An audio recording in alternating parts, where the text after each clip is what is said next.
of my favorite technicians. There's no question. And you just happen to tell me that this is your favorite chart. And I know you look at a lot of them. So why, of all the charts that you look at, why this one?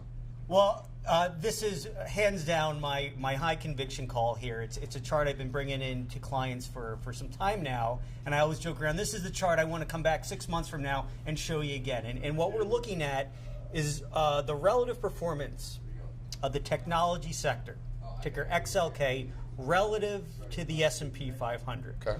And what this chart's showing us is when it rises, technology's outperforming. When it falls, technology's underperforming. And we want to answer the question, what's going to drive the market higher? Our view is that the S&P 500 is in a secular bull market. When we say this, we think we're really in store. There's going to be ups and downs, but we think we're going to continue to see higher lows and higher highs for the coming years. What's going to drive that higher? We think technology, and this chart specifically, I think, gives that answer. And we can see that what I like about it most, it's a combination of an area that's been leadership in recent years. It's got some momentum to it. You can't see it's been a very broad-based move. There's a lot of stocks within that sector working higher, cross capitalizations across industries. And it's really still got a lot of long-term rotation potential as well, where you really take a step back. Here's the long-term big picture chart going back to 2000. There's the big tech bubble explosion, the burst. And here's a sector that's still retracing on a relative basis the underperformance suffered between that time period. So to answer that question, what's going to lead the secular bull market higher through 2017 and beyond? We think technology is your top candidate. So let me push back a little bit, because you and I agree quite often, and in this case we agree once again, not a surprise.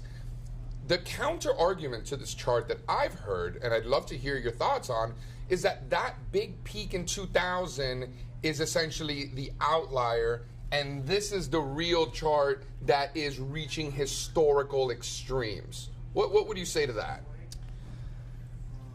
What I would say to that, so even to forgetting about this part of the chart, forgetting about that those levels aren't going to be seen. Even this chart of the chart is terrific. We have a sector that is broken through 5-year resistance. This former peak from 2012. We just recently broke through that over the coming years. So it's a fresh breakout move. What we know, there's a market anomaly called momentum in markets.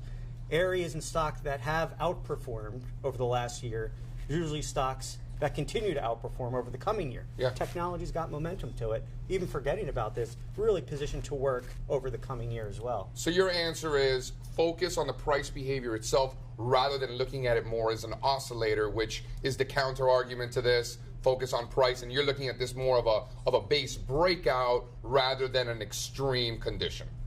That's right. It's really both sides of it. One, just based on the numbers, it has momentum, it should work. And I think the long-term picture is pretty as well when you really consider that there's some room to make up here. All right, so let me push back again. We all have opinions on the market, right? Whether it's right or wrong.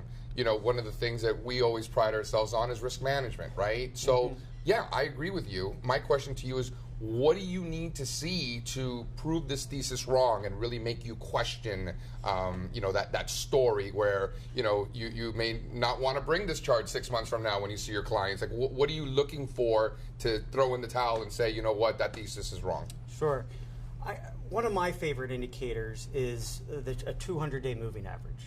I think it's a great proxy for what the trend's doing, specifically the slope of that 200-day moving average. That's very Paul Tudor Jones of you. And if we get to the point, and usually what we'll see in these trends, they don't just reverse from up to down, but if we get to the point where that trend, that 200-day moving average, starts to slope sideways and moderate, and underneath the surface we start to see some distribution, fewer stocks in the market, in the technology sector participating. If we see the gains just really in the large cap bellwethers, Apple and Microsoft, while the small cap stop performing, that would give me some concern that perhaps that my overall bullish thesis is no longer valid.